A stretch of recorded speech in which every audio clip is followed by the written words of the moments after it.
तो hello friends, स्वागत है आपके NCERT book class 10th math में। तो फ्रेंड्स, आज हम सीखेंगे त्रिकोणमिति का परिचय। ये त्रिकोणमिति का परिचय काफ़ी इम्पोर्टेंट टॉपिक है। अगर आप त्रिकोणमिति के सारे सवाल को बनाना चाहते हैं तो सबसे पहले आपको जानना है त्रिकोणमिति के परिचय के बारे में, यानी कि त्रिकोणमिति में हमको क्या पढ़ना है और त्रिकोणमिति का अर्थ क्या होता है, ठीक है। और त्रिकोणमिति में किन किन फार्मूला को जानना जरूरी है जिससे कि हमारा आने वाला सारे सवाल आसानी से बन जाए।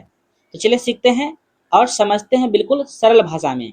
देखेंगे ध्यान से, यहाँ पर त्रिकोणमिति का परिचय में पहला जो लाइन लिखे हैं ट्रिगोनोमेट्री, ट्रिगोनोमेट्री लिखे हैं। ये जो ट्रिगोनोमेट्री है ये 3 शब्दों से मिलके बना है, 3 वर्ड से, जैसे ट्री मैट्री, ट्री मेट्री से बना मेट्रॉन। अब ये ट्रिगोनमेट्रॉन का अर्थ क्या होता है देखेंगे ध्यान से। ट्री का अर्थ होता है ट्री, यानी इसका अर्थ होता है 3, गोन यानी इसका अर्थ होता है भुजा, मेट्रॉन इसका अर्थ होता है माप, ठीक है। अब आप बोलेंगे सर ट्रिगोनोमेट्री का अर्थ तो हमको समझ में आ गया, हमको इसमें पढ़ना क्या है, देखेंगे ध्यान से। अब हम समझेंगे, देखेंगे ध्यान से क्या पढ़ना है हमको।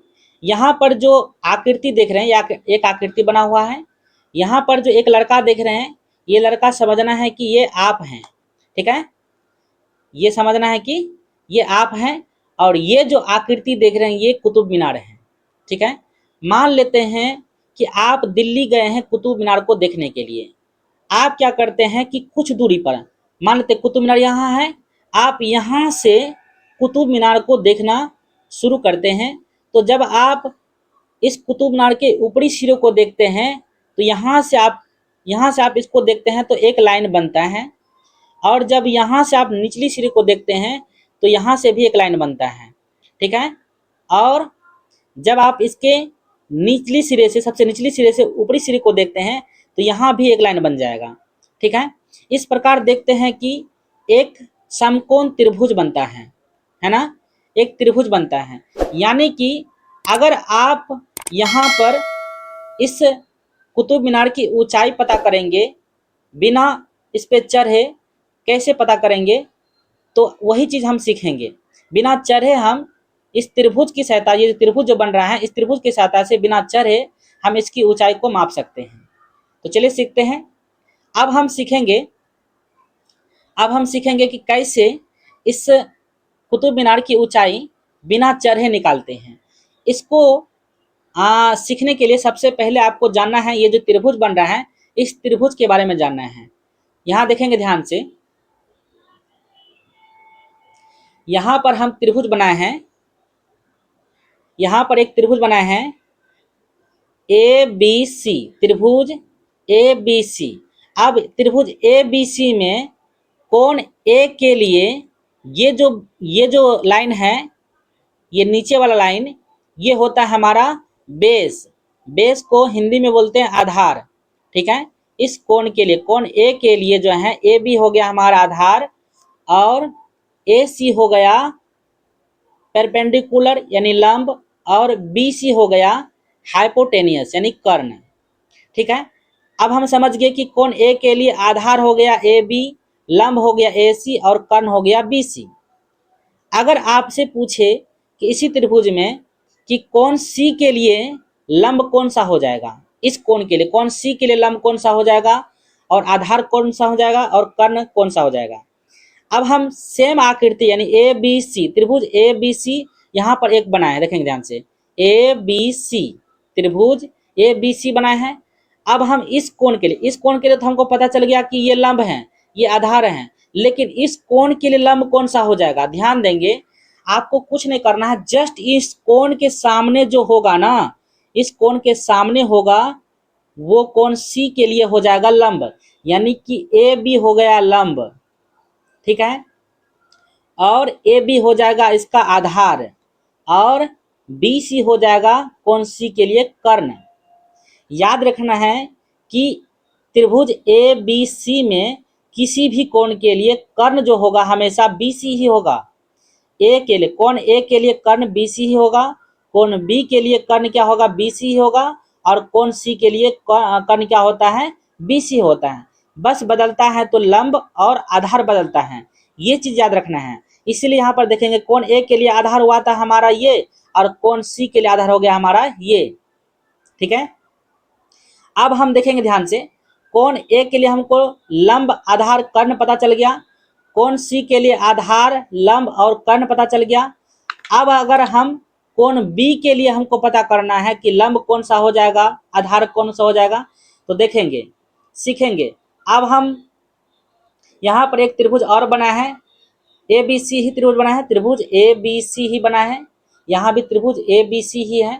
ठीक है, यहाँ पर देखेंगे ध्यान से, इस कोण के बारे में लंब आधार कर्ण पता चल गया, इस कोण के बारे में लंब कर्ण आधार पता चल गया। अब इस कोण के बारे में पता करना, ध्यान देंगे, इस कोण के सामने वाला, याद रखेंगे सामने वाला हमेशा इसके क्या होता है, इसका क्या होता है, लंब होता है। इसके सामने वाला कौन हो गया, ये लंब हो गया, यानी कि AC क्या हो गया, लंब हो गया। जब AC लंब हो गया तो BC क्या होगा, कर्ण होगा। कर्ण जो है सब कोण के लिए क्या होता है, समान होता है ना।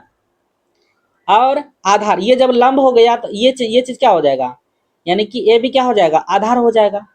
ठीक है, कोण B के लिए आधार AB और AC लंब और BC कर्ण।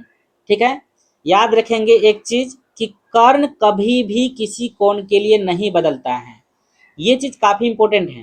ठीक है, अब हम सीखते हैं कि त्रिकोणमिति के परिचय में किन किन फार्मूला को जानना जरूरी है, जिससे कि हमारा सारा सवाल आसानी से बन जाएगा। तो चलिए सीखते हैं, देखते हैं अगले पेज में फार्मूले को। तो ये रहा हमारा अगला पेज, इसमें लिखे हैं हेडिंग में इम्पोर्टेंट फार्मूला, यानी कि इसमें हम जितना भी फार्मूला लिखे हैं ये काफ़ी इंपॉर्टेंट रहने वाला है, जिससे कि हमारा त्रिकोणमिति का सारा सवाल आसानी से बन जाएगा, इसीलिए ध्यान से समझेंगे। आप देखेंगे ध्यान से, यहाँ पर एक त्रिभुज बना है ABC, ये एक समकोण त्रिभुज है। यहाँ पर एक फार्मूला लिखे हैं, देखेंगे ध्यान से, क्या लिखे हैं, साइन थीटा बराबर P/H। यहाँ पर P हमारा होगा लंब यानी परपेंडिकुलर, यहाँ पर लिख दिए हैं P यानी ऊपर वाला लंब, और नीचे वाला H यानी कर्ण यानी हाइपोटेनियस कर्ण।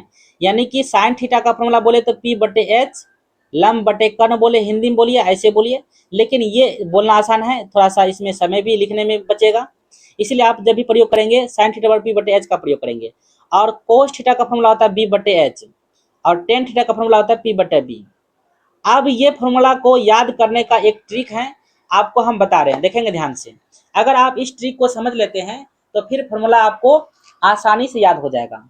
देखेंगे एक फॉर्मूला है, देखेंगे ध्यान से, ट्रिक है क्या, इस फॉर्मूला का ट्रिक है क्या, पंडित बद्री प्रसाद हरि हरि बोल, पंडित बद्री प्रसाद हरि हरि बोल। देखेंगे ध्यान से, अब इससे कैसे फॉर्मूला याद हो जाएगा। आप देखेंगे कि साइन थीटा का फॉर्मूला क्या होता है, साइन थीटा का फॉर्मूला P/H।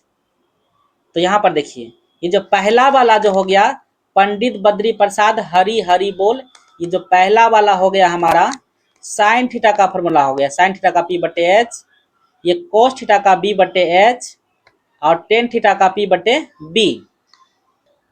साइन थीटा बराबर P/H, तो P/H, उसके बाद कोस थीटा बराबर B/H, तो B/H। ठीक है, उसी प्रकार टेन थीटा और P/B। क्या ये ट्रिक अच्छा लगा? अगर ट्रिक अच्छा लगा हो तो वीडियो को लाइक कीजिए और दोस्तों को भी शेयर कीजिए। अब हम सीखते हैं आगे की तरफ, देखेंगे ध्यान से। अब इसका फॉर्मूला जो है, देखेंगे ध्यान से, अब इसी से फॉर्मूला बन जाएगा अब 3 और। देखेंगे यहाँ पर हम 3 फार्मूला और लिखे हैं, 10 के बाद कोट सेक कोसेक। अगर आपको साइन थीटा का फॉर्मूला याद है तो साइन का उल्टा होता है, यहाँ पर देखिए जहां से तीर गया है किससे मिला है, कोसेक के साथ मिला है, साइन का उल्टा होता है कोसेक। ये चीज याद रखना है, साइन का उल्टा क्या होता है, कोसेक। तो कोसेक यानी कि साइन थीटा का फॉर्मूला था पी बटे एच, इसको उल्टा कर दीजिए, एच को ऊपर कर दीजिए, पी को नीचे कर दीजिए, यानी एच बटे पी हो जाएगा। अगर साइन थीटा का फॉर्मूला याद है तो कोसेक का फॉर्मूला याद नहीं होगा, एच बटे पी। और कोस का उल्टा क्या होता है, सेक। कोस का फॉर्मूला होता है बी बटे एच, इसका उल्टा हो जाएगा एच बटे बी, एच चल जाएगा ऊपर, बी आ जाएगा नीचे, देखिए एच बटे बी। उसी प्रकार टेन का उल्टा होता है कोट, टेन का फॉर्मूला होता है पी बटे बी, इसका उल्टा हो जाएगा बी ऊपर चल जाएगा, पी नीचे आ जाएगा, बी बटे पी। नहीं, तो ये फॉर्मूला काफी इंपॉर्टेंट है। आप देखेंगे जब त्रिकोणमितीय अनुपातिक मान में आप जब हल करेंगे, त्रिकोणमिति का जब सवाल हल करेंगे, वहां पर अगर आपको आधार लंब दिया हो, अगर आपको कर्ण पता करना है यानी एच पता करना है, तो उसके लिए फॉर्मूला क्या होता है देखेंगे ध्यान से। यहां पर देखेंगे कर्ण यानी एच बराबर फॉर्मूला होता है रूट अंदर P square plus B square, और लंब यानी पी बराबर फॉर्मूला होता है रूट अंदर H square minus B square. ये रूट जो है पूरे पे है, यहाँ भी रूट पूरे पे है, और आधार बराबर यानी बी बराबर होता है रूट अंदर H square minus P square. ठीक है, और फॉर्मूला है इंपोर्टेंट, देखेंगे ध्यान से। यहाँ पर लिखे हैं टेन थीटा का फॉर्मूला होता है साइन थीटा बटे कोस थीटा, और साइन थीटा बराबर होता है कोस थीटा बटे कोट थीटा। कोस थीटा का फॉर्मूला क्या होता है, कोट थीटा बटे कोसेक थीटा, और कोट थीटा का फॉर्मूला आता है कोसेक थीटा बटे सेक थीटा। जितना भी फॉर्मूला आप तक देखे हैं, इस सारे फॉर्मूला को आप कॉपी में नोट करेंगे और इसको याद करेंगे। अब देखते हैं नेक्स्ट फॉर्मूला को, नेक्स्ट पेज में इंपॉर्टेंट फॉर्मूला यानी कि जितना भी इधर फॉर्मूला हम बताने जा रहे हैं काफी इंपॉर्टेंट रहने वाला है। अगर त्रिकोणमिति के सारे सवाल को आसानी से हल करना है तो इन फॉर्मूला को आपको याद करना बहुत जरूरी है। तो देखेंगे ध्यान से। तो पहला है कोसेक थीटा, कोसेक थीटा का फॉर्मूला होता है सेक थीटा बटे टेन थीटा। उसके बाद है सेक थीटा बराबर टेन थीटा बटे साइन थीटा। इसके बाद हमारा आता है साइन थीटा गुना कोसेक थीटा बराबर 1। उसके बाद आता है टेन थीटा गुना कोट थीटा बराबर 1। उसके बाद आता है कोस थीटा गुना सेक थीटा बराबर 1। उसके बाद आता है टेन थीटा गुना कोस थीटा बराबर साइन थीटा, और इसके बाद आता है साइन थीटा गुना कोट थीटा बराबर क्या होता है, कोस थीटा। साइन थीटा गुना कोट थीटा बराबर कोस थीटा, याद रखेंगे। कॉपी अगर खुला है तो कॉपी में नोट करते जाइए। उसके बाद आता है कोस थीटा गुना कोसेक थीटा बराबर क्या होता है, कोट थीटा, और कोट थीटा गुना सेक थीटा बराबर क्या होता है, कोसेक थीटा। इसके बाद आता है कोसेक थीटा गुना टेन थीटा बराबर सेक थीटा, सेक थीटा गुना साइन थीटा बराबर टेन थीटा। इसके बाद फॉर्मूला और आता है हमारा, देखेंगे ध्यान से, sine square theta plus cos square theta बराबर 1।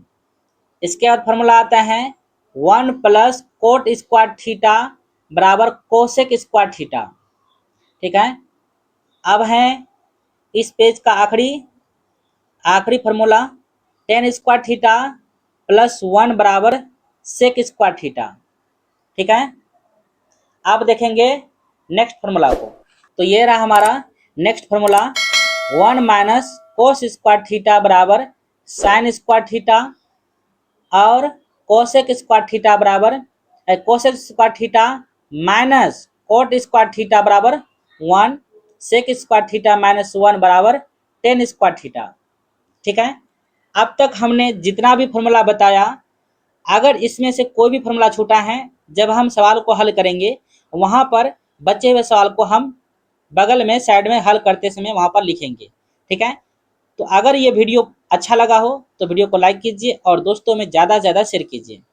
तो मिलते हैं नेक्स्ट वीडियो में, तब तक के लिए जय हिंद जय भारत।